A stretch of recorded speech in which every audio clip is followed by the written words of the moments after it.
It just might be the greatest sports franchise in the history of sports. A place where legends are made, and there's always something to talk about. Get ready to immerse yourself in pinstripes. Start spreading the news, hosted by Paul Semendinger and E.J. Fagan, a couple of doctors with a prescription for Yankee fever. And now, here's Dr. Paul Semendinger and Dr. E.J. Fagan. Get ready to start spreading the news.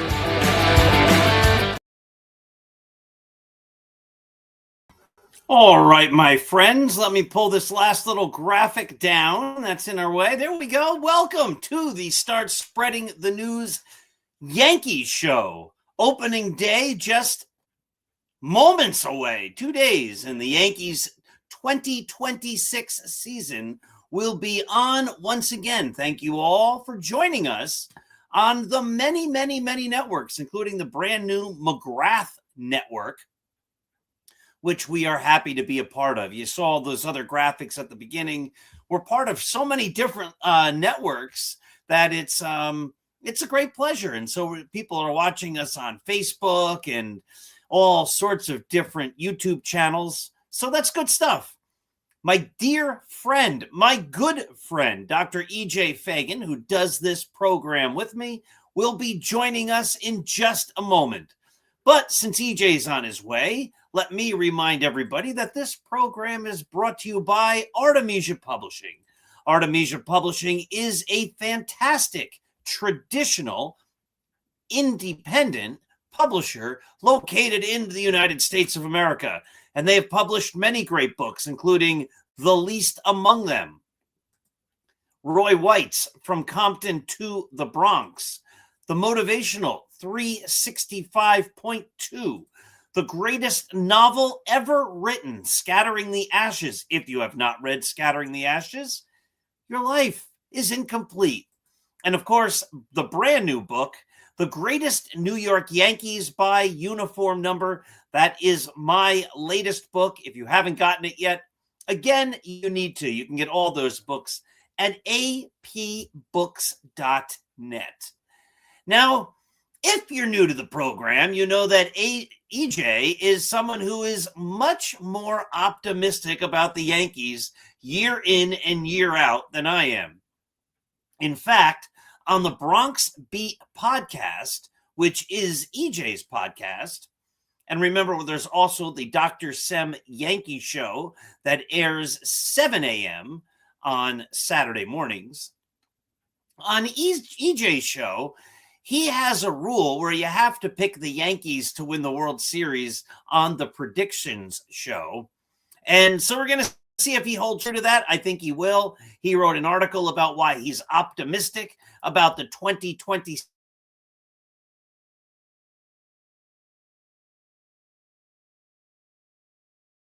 of Signal. And so when EJ gets on, I'm going to try something different. We just got a signal booster, so that should be helping. And unfortunately, it looks like it's not. So I'm going to have to do some technical stuff here. Once EJ gets here, I'll take my picture down and we'll get EJ on the screen. My feelings about the Yankees is I think they built their team to be exactly what the team is going to be. A little better than pretty good. That probably means somewhere around 90 wins. It probably means the Yankees will make the playoffs. And there are a lot of fans who feel that as long as you make the playoffs, anything can happen. And that's true. That is true. And that's been the Yankees model, hoping that good things happen once they finally make it to the playoffs. I'm not a big fan of that approach.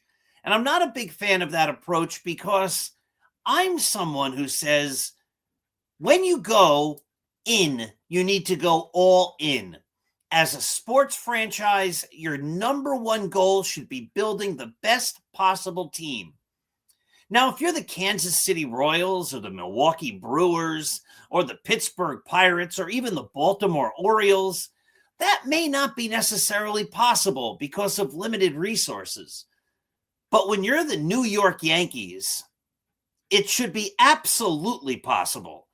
The Yankees should be always going for it. Instead, their model for the last many years has been to be pretty good, a little bit better than pretty good, and hope good things happen in the playoffs.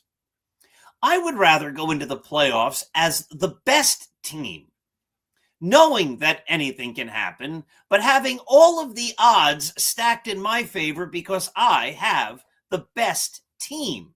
That would be the way I would do it if I were the Yankees. But obviously they don't do that. That's not the way they play anymore. So I think they'll be pretty good. There is the hope that when they make the playoffs, and if they don't make the playoffs, that would be a disaster, that they could run out a starting rotation that should be able to shut down really any lineup. And that's the big word for the 2026 Yankees. And I guess it's the big word for most teams, but it seems again that the Yankees spend a lot of their time on hope and if and maybe. But if Gerrit Cole comes back, and if Gerrit Cole is strong when the playoffs arrive, and if Carlos Rodon is back strong when the playoffs arrive, and if Cam Schlittler is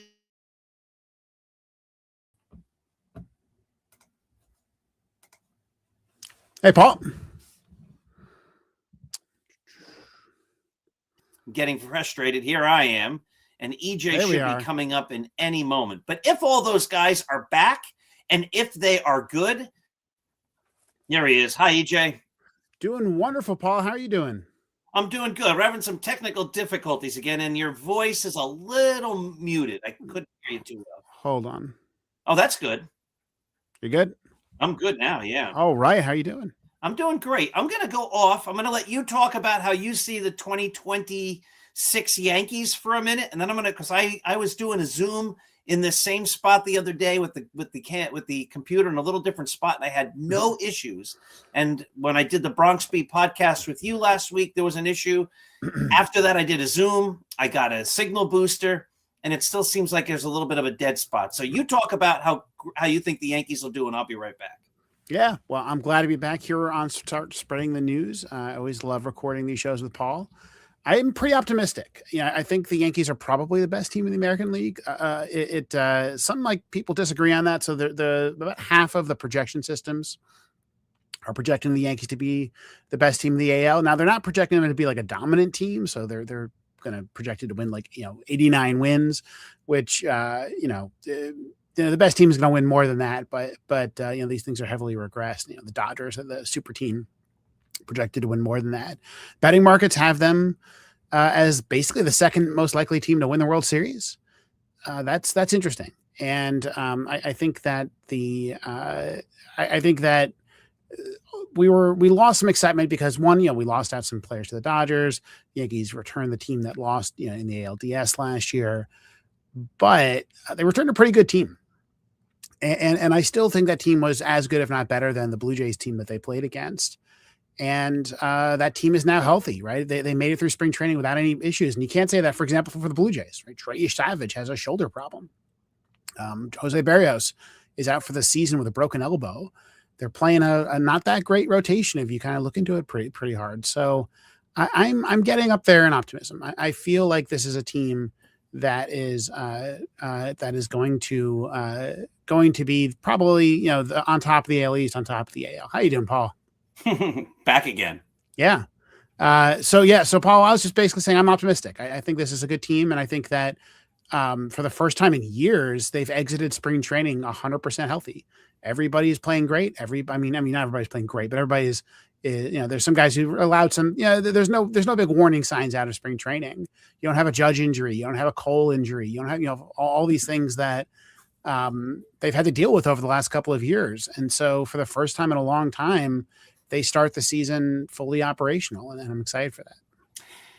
And I was saying, I'm not all as excited as you. I guess the running it back, and I think they're working a lot on if. But if the Yankees, this is what I was saying right before you came on, if they make the playoffs, and if Cole and Rodon and Schlittler and say Carlos's last name again, because I always want to say LaGrange. If any of if those guys are pitching like they could, I mean, the Yankees could dominate in the playoffs. So that LeGrand had a bad day today. I don't know if you saw it, but I might take that to a weird Arizona Yankee spring training game situation. Yeah, it's a spring training. I mean, he dominated all spring. Everybody's going to have a bad game in there or whatever. I'm not worried about that in the least bit. So I wanted to play a fun game with you, EJ. Let's play better or worse. I'm going to look at the 2025 Yankees, and you're going to tell me if they're going to do better or worse than last year. How's that sound? Let's do it. All right, here we go. Last year, Austin Wells put up 0.1 WAR. He hit 219. His OPS plus was 95. He was a below average player. He was a below average hitter. I think he's going to do better. He looked really good during the WBC. It's the weird thing about Austin Wells, right, is that he somehow last year became a glove first catcher. Right. And that's just not who Austin Wells has been his entire life. Right. He was the opposite. Right. He was a bat first catcher his entire life. A guy who, when he was drafted, would have been drafted way higher than where the Yankees got him, which was still in the first round, had anybody thought that he'd be a good major league defensive catcher. And the line on him was he can hit, but he's probably a first baseman. So he was downgraded. And we know that there was a nerve injury, a pretty significant injury that was giving him trouble like gripping the bat and stuff last year. Maybe you can't chalk all of it up to that injury, but I mean, would it shock anybody if Austin Wells had like a 800 OPS this year? It wouldn't shock me. And in that case, then you're talking about one of the better catchers in the league. You're talking about Will Smith almost. Yeah. So I would agree. I think if Austin Wells isn't better, the Yankees are in trouble. I mean, come on, because this guy's the whole thing on. Paul, unfortunately, you're breaking up again.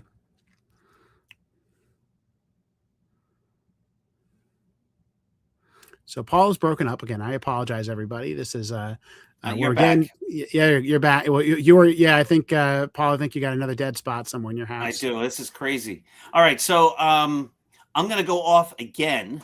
I can't because I'm the. I can't.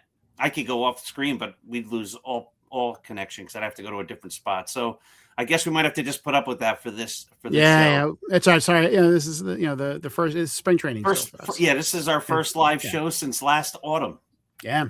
Amazing. All right. Paul Goldschmidt, he was 1.2 WAR. He had an OPS plus of 104. He had 274 with 10 homers. What's he going to do? So I think his WAR is probably about the same. Like, I think 1 is about what you would hope for Goldschmidt because you don't want him to play that much, right? If he's playing enough, maybe there's a weird late career revival in him, but I think in practice, you want to be a platoon player. And the problem last year was they just played too much against righties. It just took way too long for the Yankees to kind of give up the hope that they would have Paul Goldschmidt as an everyday player in the lineup. And by the end of last season, he was only playing against lefties. And he was still, I mean, the overall numbers weren't great, but the expected numbers were pretty good against lefties. So I have no doubt that he can still mash lefties, or at least, get hits off of lefties pretty reliably.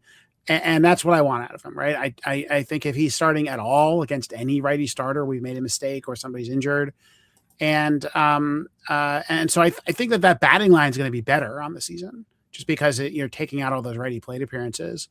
The wins, the playing time is going to be way lower. So I think it's a good thing, right? Like that, more wins and less playing time. That's the idea. And so I that's what I think we're getting out of Goldschmidt. He's going to be a veteran righty bench bat, and right, we got a couple here that are going to be interesting now. Ben Rice, 2.3 WAR. He's going to be the Yankees first baseman. 255, 26 homers, 65 ribbies, a 131 OPS plus. That's tough to be better than that. Yeah, it's interesting. You look at his StatCast page, and you go, "Oh man, like he got unlucky last year." But then you look at his numbers, you're like, "But he was still like a top 5 first baseman." In terms of OPS. A guy who could basically slug 500. He slugged 499. I agree. I think that there's a world where Ben Rice is. I think there's a world where Ben Rice doesn't put it together again, right? And he's he had a rookie year and that was it. There's a world where Ben Rice puts up his StatCast page, right? In which case he's the best first baseman in the league. He's up there with like Nick Kurtz, right? Like he has a lot of red ink on that StatCast page and really impressive numbers. I'm going to say, go on. Oh, the third world is where he was last year, which is still good, right? Which is still, the best first baseman the Yankees have had since like that brief Luke Voit period. It's I think it's really encouraging. And he's 26 years old. He's going to be around for a while. I like him. I just think Ben Rice is, has the potential to be, there's a wide range of outcomes where he is your everyday first baseman for a while, and you're happy about that. Yeah, that's the hope. Did you see that he's like teamed up with Uncle Ben Rice? Did you see that? No. He signed up with Uncle Ben. Paul, you're going out again. All right. So did you see that he signed with Uncle Ben's Rice? Did you see this? I heard you say that. I don't know what that means. What is Uncle Ben's Rice? Uncle Ben's Rice is a company. It's like rice you can buy in the store, and he's Ben Rice, and it's Uncle Ben's Rice. And Ben's Original. I've seen this. Okay.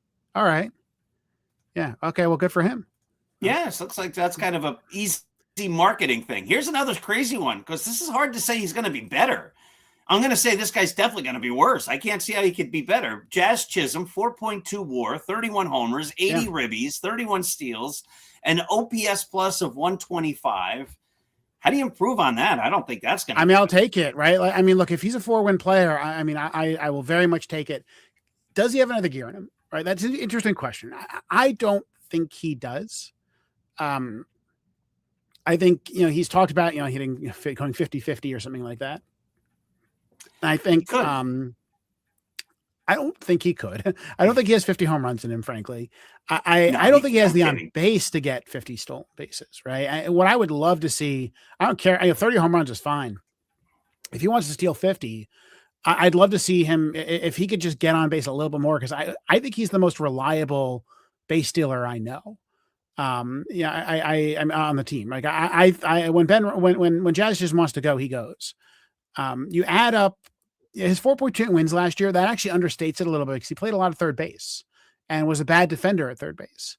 And so, he was a little bit better than that, even because, he was playing second base. He should have been playing, second base the entire time. So Paul asked me about Jazz Chisholm, and we're dealing with Paul's connection issues right now. Let me add another player that I think I'm a little worried about, and that's Ryan McMahon. EJ, I keep moving. Yes. And your connection, and I keep trying to get a better signal. It's not working. Unfortunately, you got a connection problem. Here's a player I'm worried about. You tell me if you're worried about him. I'm worried about Ryan McMahon. Oh, and there's Paul again. All right. Well, let me say why I'm worried about Ryan McMahon. He had this kind of swing change thing going on this spring, and he was awful. He hit like 180 during the spring with the swing change. Already a guy who hit like 214 after he left Coors Field. Really impressive defense, but you got to worry about him as a potential